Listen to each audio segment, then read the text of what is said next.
Quick IAS compose your dream.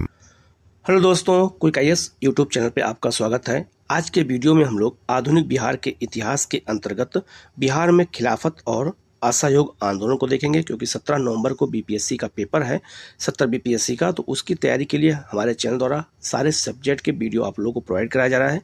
तो आप लोग चैनल को सब्सक्राइब कर लीजिएगा, बेल आइकन को प्रेस कर लीजिएगा, जिससे इस तरह क्लास आपको लगातार मिलती रहे। तो बिहार में असहयोग आंदोलन और खिलाफत आंदोलन को हमें यहाँ पे देखना है, क्योंकि केवल बिहार के परिप्रेक्ष्य में, क्योंकि जो है हमने इसका वीडियो पहले ही आपको प्रोवाइड करा दिया है कि भारत में खिलाफत और असहयोग आंदोलन का याद। जो आज का जो वीडियो है इसमें हम लोग बिहार में खिलाफत और जो है असहयोग आंदोलन को देखेंगे, क्योंकि दोनों एक साथ में हुआ था, तो इसलिए दोनों को एक साथ देखना जरूरी है। तो बिहार के परिप्रेक्ष्य में देखना है खिलाफत आंदोलन और बिहार के परिप्रेक्ष्य में देखना है असहयोग आंदोलन को। तो आप लोग चैनल को सब्सक्राइब कर लीजिएगा, बेल आइकन को प्रेस कर लीजिएगा, जिससे इस तरह क्लास आपको लगातार मिलती रहे। हम लोग शुरू करते हैं सीधे लेसन की ओर। हम लोग बिहार में खिलाफत आंदोलन को पहले देखेंगे, इसके बाद असहयोग आंदोलन को देखेंगे, क्योंकि दोनों एक साथ में हुआ था। तो खिलाफत आंदोलन क्यों हुआ था? तो तुर्की के ऑटोमन साम्राज्य का सुल्तान मुस्लिमों का सबसे बड़ा धार्मिक अर्थात खलीफा माना जाता था। जो तुर्की के जो सुल्तान थे ऑटोमन साम्राज्य के, वही जो है पूरे इस्लाम जगत के क्या होते थे? खलीफा होते थे। प्रथम विश्व युद्ध जब हुआ था, तो प्रथम विश्व युद्ध में तुर्की जो है ब्रिटेन के विरुद्ध धुरी राष्ट्रों के साथ युद्ध में शामिल था, अर्थात तुर्की जर्मनी के साथ शामिल था, और इसीलिए इंग्लैंड ने उस पर, ब्रिटेन ने हमला किया, आक्रमण किया, और वहाँ के जो है क्या कहते हैं, जो वहाँ के सुल्तान थे, जिसे जो है इस्लाम धर्म में का सबसे बड़ा धर्मगुरु खलीफा माना जाता था, उनको गिरफ्तार करके उनको जेल में डाल दिया गया। इससे भारत के सारे मुसलमान नाराज हो गए, और जब भारत के सारे मुसलमान नाराज हो गए दुनिया के साथ साथ, तो भारत के मुसलमानों में मोहम्मद अली और शौकत अली के नेतृत्व में जो भारत में आंदोलन चलाया गया खिलाफत मतलब अर्थात जो है खलीफा के समर्थन में, उसका नाम क्या रखा गया? खिलाफत आंदोलन रखा गया। तो खिलाफत आंदोलन की इसका उद्देश्य ये था कि खलीफा को उनकी प्रतिष्ठा वापस की जाए, उन्हें सुल्तान का पद दिया जाए, और उनके साथ जो है दुर्व्यवहार हुआ है उसके लिए ब्रिटिश सरकार माफ़ी मांगे, और जो है उनको उनका पद वापस किया जाए। तो भारत में खिलाफत आंदोलन शुरू किया गया था, ब्रिटेन के विरुद्ध शुरू किया गया था, ये बहुत महत्वपूर्ण है। और किसने शुरू किया था? तो मोहम्मद अली और शौकत अली, दो भाइयों ने शुरू किया था। तो उनका नाम था मोहम्मद अली और शौकत अली। तो उन्हें हम इतिहास में जानते हैं, उन्हें हम अली बंधु के नाम से जानते हैं। ये बात याद रखना, उन्हें अली बंधु कहा जाता है। ठीक है, तो ये बहुत महत्वपूर्ण है। तो अगर आपसे कभी पूछा जाए कि खिलाफत आंदोलन क्यों शुरू किया गया था, तो एक शब्द में बताना है कि तुर्की के खलीफा के समर्थन में शुरू किया गया है, विरोध में नहीं। क्योंकि कई बच्चे कंफ्यूज हो जाते हैं कि खिलाफत मतलब ये हो जाते हैं कि खिलाफ में शुरू किया गया था, नहीं, समर्थन में शुरू किया गया था कि उनको पुनः उनकी प्रतिष्ठा वापस की जाए। ठीक है, तो भारत में शुरू हुआ था, तो बिहार में भी ये शुरू हुआ। तो बिहार में इसके कौन नेता थे, कैसे थे, इसी को हमें यहाँ पर आगे समझना है। आगे लिखा है प्रथम विश्व युद्ध में मित्र राष्ट्र में कौन कौन थे? तो उसमें इंग्लैंड, फ्रांस, ये सब देश कहाँ थे? मित्र राष्ट्र। की विजय के बाद तुर्की के सुल्तान के राजनीतिक अधिकार और उनका साम्राज्य सीमित कर दिया गया। इससे संपूर्ण विश्व के मुस्लिम समुदाय के साथ साथ भारतीय मुस्लिम समुदाय में भी व्यापक रोष उत्पन्न हो गया। तो पूरे दुनिया के मुसलमान नाराज हो गए, और साथ में भारत के भी मुसलमान नाराज हो गए, क्योंकि खलीफा के साथ जो है दुर्व्यवहार हुआ था और उनको उनके पद से हटा दिया गया था। और उन्होंने अपने खलीफा के अधिकारों की पुनर्स्थापना के लिए खिलाफत आंदोलन को प्रारंभ किया था। तो खलीफा के जो अधिकार थे उन्हें पुनर्स्थापित किया जाए, उन्हें पुनः दिया जाए, इसीलिए उसी के समर्थन में खिलाफत आंदोलन शुरू हुआ था भारत में। तो बिहार में भी उसका जो है प्रभाव देखा गया।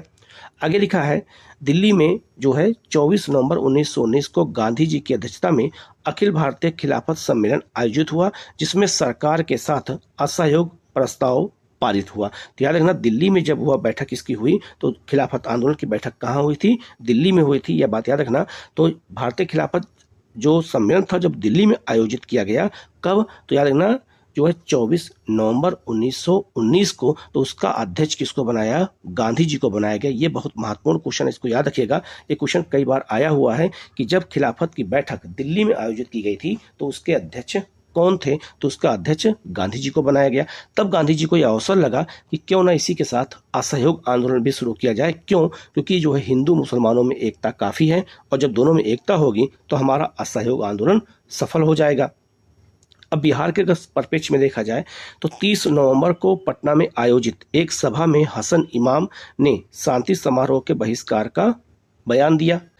तो खिलाफत आंदोलन के नेता मोहम्मद अली और शौकत अली, जिन्हें अली बंधु के नाम से जाना जाता है, यही प्रमुख नेता थे। तो ये बात याद रखना, खिलाफत आंदोलन के प्रमुख नेता कौन थे? तो अली बंधु थे। इन्हें इतिहास में अली बंधु कहते हैं। दो भाई थे, मोहम्मद अली और शौकत अली। इन्हीं के नेतृत्व में ये आंदोलन शुरू हुआ था खलीफा के समर्थन में। लेकिन इसको जो है सपोर्ट किसने किया? गांधी ने, जब वो दिल्ली में उसका अध्यक्ष बनाया गया, जहां पर इसका सम्मेलन हुआ था। ठीक है, आगे लिखा है, बिहार में खिलाफत आंदोलन के नेताओं के आग्रह पर मौलाना शौकत अली पटना आए और जो है 24 और 25 अप्रैल को पटना में खिलाफत आंदोलन की सफलता के लिए सभा का आयोजन किया गया। अब आपसे पूछा जाएगा कि जो खिलाफत आंदोलन के प्रमुख नेता थे मोहम्मद अली और शौकत अली, वो कब आए थे? उसमें मोहम्मद अली और शौकत अली कब आए थे? याद रखना, ये 24-25 अप्रैल को आए थे और पटना में खिलाफत आंदोलन की सफलता के लिए सभा का आयोजन किया, जिसमें असहयोग का प्रस्ताव भी पारित कर दिया गया। इस सभा में राजेंद्र प्रसाद, ब्रज किशोर, धरणीधर प्रसाद, जो है मजरूल हक और जो है शाह मोहम्मद भी शामिल हुए। इन लोगों ने मिलकर के पटना में आयोजन किया था खिलाफत आंदोलन का जो है, और वहाँ पे एक सफल आयोजन किया गया, जहाँ पर ये निर्णय लिया गया कि हमें असहयोग आंदोलन और खिलाफत को एक साथ चलाना है। तो याद रखना, बिहार के परिप्रेक्ष्य में हमें इतना ही जानना है, खलीफा के समर्थन में चलाया गया था। तो बिहार में किसने क्या किया था मैंने बता दिया है। अब आगे बढ़ते हैं असहयोग आंदोलन की ओर। अब हम लोग बिहार में असहयोग आंदोलन को देखेंगे कि बिहार में असहयोग आंदोलन जो चलाया गया था उससे नेता कौन थे। और मैंने जो है भारत में असहयोग आंदोलन के बारे में पहले ही पढ़ा दिया है, उसका वीडियो आप जा करके जो प्लेलिस्ट पे जरूर देख लीजिएगा। असहयोग आंदोलन जो का प्रस्ताव अगर पूछा जाए कि असहयोग आंदोलन का प्रस्ताव कहाँ पास किया गया था, तो याद रखना, असहयोग आंदोलन के प्रस्ताव को कांग्रेस के 2 अधिवेशन में पास किया गया था। पहला कौन सा था? तो लिखा है, असहयोग आंदोलन का प्रस्ताव कांग्रेस के कोलकाता के विशेष अधिवेशन में पास किया गया था 1920 में, जिसके अध्यक्ष कौन थे? लाला लाजपत राय थे। तो याद रखना, जब गांधी के नेतृत्व में कोई भी आंदोलन शुरू होना होता था तो पहले उसे कांग्रेस के अधिवेशन में पास कराना जरूरी होता था। तो असहयोग आंदोलन के प्रस्ताव को सबसे पहले कब पास कराया गया? कोलकाता के विशेष अधिवेशन में, जिसके अध्यक्ष लाला लाजपत राय थे। इसके बाद जो है 1920 में कांग्रेस के वार्षिक अधिवेशन, ये विशेष अधिवेशन है और ये वार्षिक अधिवेशन है जो प्रत्येक वर्ष होता था। तो वार्षिक अधिवेशन जिसका आयोजन नागपुर में किया गया था, इस प्रस्ताव को दोबारा पारित कराया गया और इसके अध्यक्ष कौन थे? विजय राघवाचारी थे। तो 2 अधिवेशन में कांग्रेस के जो है इस अधिवेशन के प्रस्ताव को पास किया गया था, असहयोग आंदोलन के प्रस्ताव को। एक आपका याद रखना, कलकत्ता के विशेष अधिवेशन में, और दूसरा जो है कांग्रेस के वार्षिक अधिवेशन जो कहाँ पे हुआ था? नागपुर में हुआ था। ये बहुत महत्वपूर्ण है और यहाँ से क्वेश्चन कई बार एग्जाम में आया हुआ है। ठीक है, इसके बाद में असहयोग आंदोलन शुरू जो है करने के कारण क्या थे? तो असहयोग आंदोलन क्यों शुरू किया गया था? तो इसका सबसे पहला कारण था 1919 के अधिनियम का विरोध करना था, क्योंकि 1919 का जो एक्ट आया था उसमें जो है बहुत सारी ऐसी जो है कमियां थी जो भारत के लिए हित के लिए नहीं थी, इसीलिए जो है इसका विरोध करना था। दूसरा, रोलेट एक्ट कानून के खिलाफ जो है ये शुरू किया गया था कि जो रोलेट एक्ट कानून लाया गया था जो है किसी को भी गिरफ्तार कर सकता था बिना वकील, बिना अपील और बिना दलील का कानून जिसे कहा गया, जिसे काला कानून कहा गया, तो उसको वापस लेने के लिए भी असहयोग आंदोलन शुरू किया गया था। और तीसरा कारण था जलियांवाला बाग हत्याकांड का विरोध। तो जलियांवाला बाग हत्याकांड का जो लीडर जो था, जिसने इसको कराया था, ओडायर, उसको जो है निर्दोष घोषित कर दिया गया था, केवल उसे नौकरी से निकाला गया था, जिससे भारतीयों में असंतोष की भावना थी। तो यही 3 मुख्य कारण थे जिस वजह से क्या शुरू किया गया था? असहयोग आंदोलन शुरू किया गया था। यही सारे क्वेश्चन एग्जाम में आपसे पूछे जाएंगे। इसके बाद में असहयोग आंदोलन की शुरुआत कहाँ से होती है? तो 1 अगस्त 1920 को। तो 1 अगस्त 1920 को जिस दिन असहयोग आंदोलन शुरू हुआ था, उसी दिन बाल गंगाधर तिलक की मृत्यु हो गई थी। को असहयोग आंदोलन शुरू किया गया, और याद रखना इसे अगस्त जो है आंदोलन के नाम से भी जानते हैं, ये भी याद रखना, क्योंकि अगस्त के महीने में शुरू हुआ था। तो असहयोग आंदोलन को अगस्त आंदोलन कहते हैं, आगे लिखा भी है, और इसे अगस्त आंदोलन के नाम से भी जाना जाता है। और इसी दिन बाल गंगाधर तिलक की मृत्यु हो गई थी, जिस कारण कांग्रेस के नेताओं ने तिलक फंड की स्थापना की और 1 करोड़ रुपए इकट्ठा करने का निर्णय लिया। तो ये बहुत महत्वपूर्ण है, याद रखना कि असहयोग आंदोलन की शुरुआत जो जब हुई थी, कब? 1 अगस्त 1920 को हुई थी। इसे अगस्त क्या कहते हैं?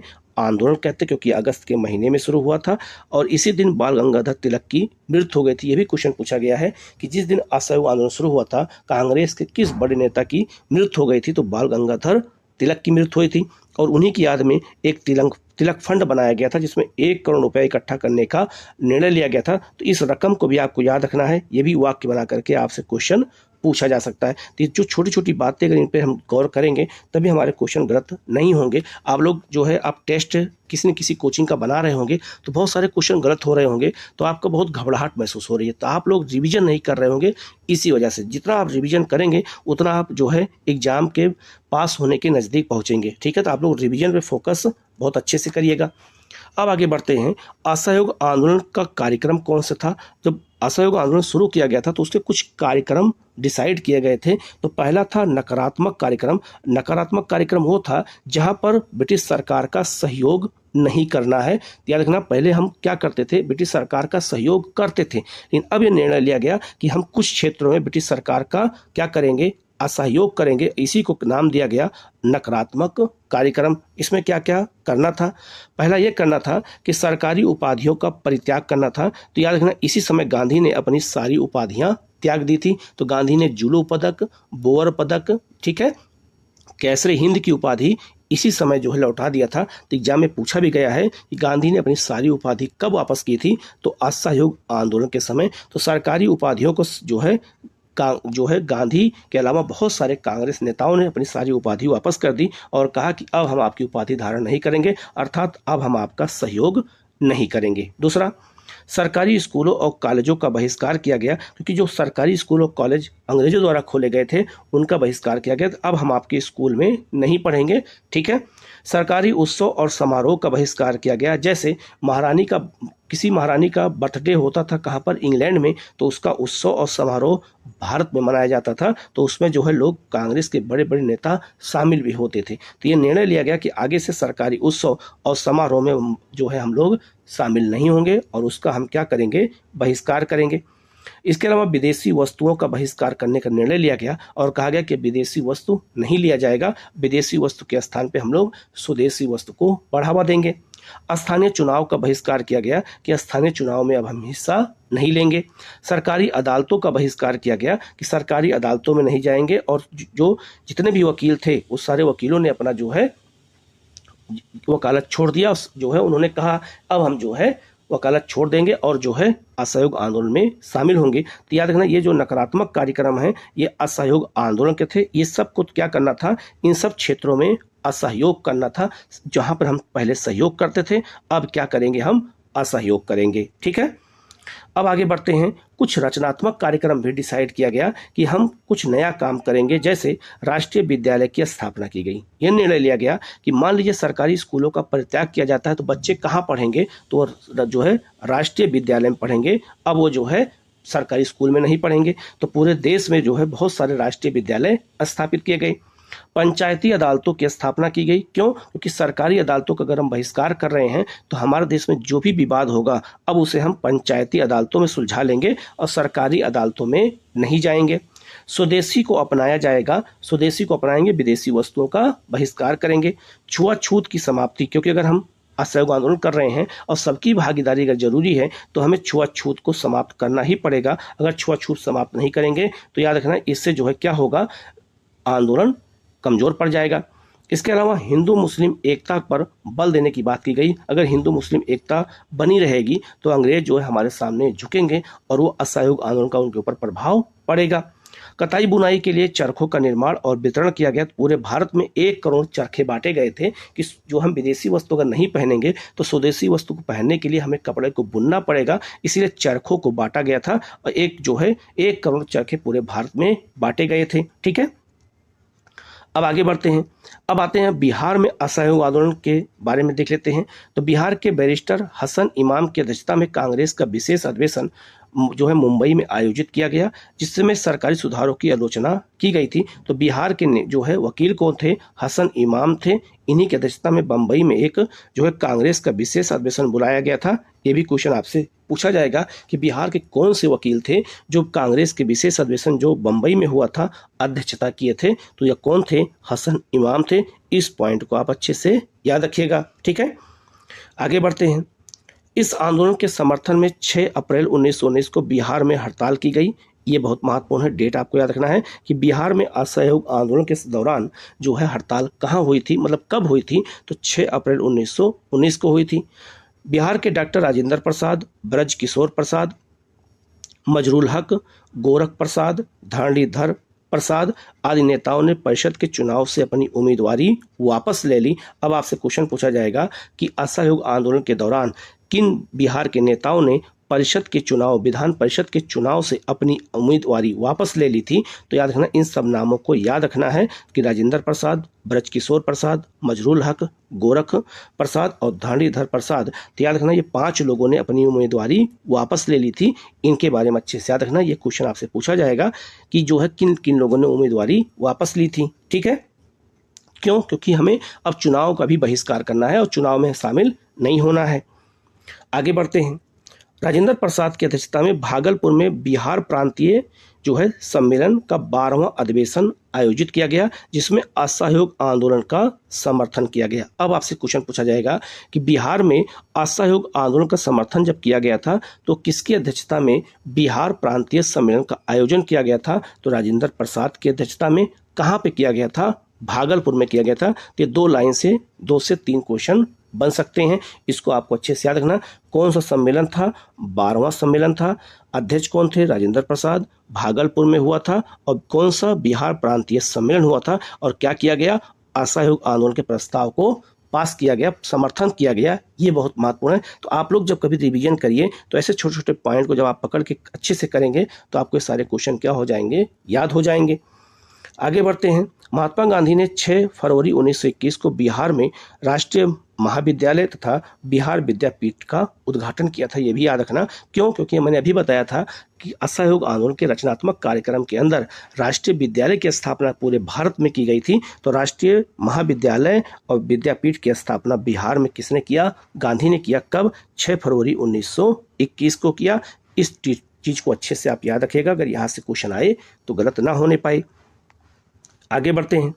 अब असहयोग आंदोलन जब चल रहा था तो उस समय जो है बेल्स के राजा आए थे। और बेल्स कहाँ है? तो बेल्स याद रखना, इंग्लैंड का एक प्रांत है। तो वहाँ के राजा आए थे। कहाँ? भारत आए थे। तो असहयोग आंदोलन के दौरान ब्रिटेन के राजकुमार, जिसे हम प्रिंस ऑफ वेल्स कहते हैं, का पटना आगमन हुआ था। याद रखना, ये भी क्वेश्चन पूछा जाएगा कि कहाँ के राजा आए थे जब असहयोग आंदोलन चल रहा था, तो वो कहाँ के थे? तो याद रखना, ब्रिटेन के राजा प्रिंस ऑफ वेल्स थे। ठीक है, ये कब आए थे पटना?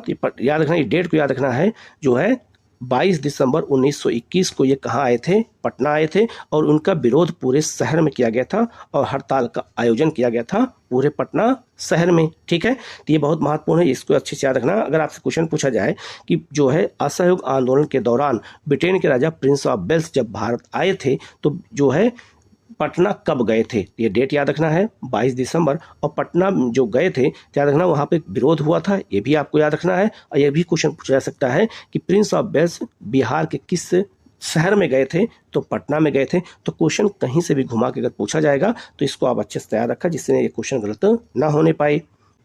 आगे बढ़ते हैं। मौलाना मजरूल हक ने पटना के जो है सदाकत आश्रम से दी मदरलैंड नामक अखबार का प्रकाशन किया था असहयोग आंदोलन के समय। और सदाकत आश्रम की स्थापना पटना में किसने किया था? मौलाना मजरूल हक ने किया था असहयोग आंदोलन के समय। तो इस बात को याद रखना। और यहीं से इनका जो है अखबार का नाम क्या था? दी मदरलैंड था, ये भी याद रखना। अब यहाँ से आपको 2-3 क्वेश्चन मिल जाएगा इसी जो है एक लाइन से। पहली बात तो सदाकत आश्रम है कहाँ पे? पटना में। किसने स्थापित किया? मौलाना मजरूल हक ने। और याद रखना वहाँ से कौन सा पेपर निकला था? दी मदरलैंड। इसको अच्छे से याद रखना। तो ऐसे छोटी छोटी जब चीज़ों को हम गौर करते हैं तो हमारा जो कॉन्सेप्ट क्या होता है? क्लियर होता है और हमें चीज़ें याद हो जाती हैं। इसके अलावा असहयोग आंदोलन के दौरान ही बिहार के शाहाबाद में जो है नशाबंदी आंदोलन चलाया गया। क्वेश्चन कई बार बिहार में आया हुआ है कि बिहार में नशाबंदी आंदोलन चलाया गया था। बिहार में कहाँ पर? शाहाबाद में चलाया गया था। कब? असहयोग आंदोलन के दौरान किया गया था। और उसी समय जो है लोगों से नशा छोड़ने की अपील की गई थी। इस जो है 2 लाइन से भी क्वेश्चन आपका 2 क्वेश्चन बनेगा। इसको भी याद रखना है कि नशाबंदी आंदोलन कब चलाया गया था बिहार में? तो याद रखना असहयोग आंदोलन के दौरान। कहाँ चलाया गया था? शाहाबाद में। ऐसे छोटे छोटे जब पॉइंट को हम यहाँ पर गौर करेंगे तभी हमारा जो है सारा कॉन्सेप्ट क्लियर हो जाएगा और हमारे क्वेश्चन गलत नहीं होंगे। इसके अलावा जो है आंदोलन चरम स्थिति पर था। उसी समय उत्तर प्रदेश के चौरी चौरा गोरखपुर नामक स्थान पर 4 फरवरी 1922 को हिंसा के कारण असहयोग आंदोलन वापस ले लिया गया। तो चौरी चौरा गोरखपुर में वहां पे 22 पुलिस कर्मियों को जिंदा जला दिया गया था, इसीलिए गांधी ने असहयोग आंदोलन वापस ले लिया। तो 4 फरवरी को घटना कौन सी हुई थी? चौरा चौरी घटना हुई थी, चौरी चौरा की। और याद रखना 12 फरवरी को महात्मा गांधी ने बारदौली में जो है क्या किया था? असहयोग आंदोलन के प्रस्ताव को जो है खारिज कर दिया और कहा कि जो है असहयोग आंदोलन यहीं पर समाप्त हो जाता है। इस बात को अच्छे से याद रखना। इसके अलावा बिहार में असहयोग आंदोलन के प्रमुख नेता कौन कौन थे? तो याद रखना किस जिले में कौन नेता थे, ये याद रखना। तो शाह मोहम्मद जुबैर या मुंगेर के थे। ये क्वेश्चन आया हुआ है, ठीक है, हो सकता है मिलाने को दे दे, तो आप अच्छे से याद रखना। तो असहयोग आंदोलन के दौरान बिहार के प्रमुख नेता में जो है मुंगेर से कौन थे? तो शाह मोहम्मद जुबैर थे, इनको याद रखना है। गुलाम इमाम जो है ये पटना से थे, ठीक है। और जो है गोरख प्रसाद ये जो है मोतिहारी से, इनको अच्छे से याद रखना। यही सब क्वेश्चन एग्जाम में अगर पूछा जाए तो गलत ना होने पाए। तो इस चैप्टर में जो इंपॉर्टेंट चीज़ था मैंने बता दिया है, खिलाफत आंदोलन का और असहयोग आंदोलन का। तो आप लोग जो है पूरा वीडियो को देखिएगा। इसके बाद इससे जो है असहयोग आंदोलन और खिलाफत आंदोलन का MCQ क्वेश्चन जो है मैं बहुत जल्द आप लोगों का करा दूंगा, उसका वीडियो बहुत जल्द आपको मिल जाएगा। तो यहाँ से क्वेश्चन कभी गलत नहीं हो पाएगा। आप लोग चैनल को सब्सक्राइब कर लीजिएगा, बेल आइकन को प्रेस कर लीजिएगा, जिससे इस तरह क्लास आपको लगातार मिलती रहे। Okay, thank you.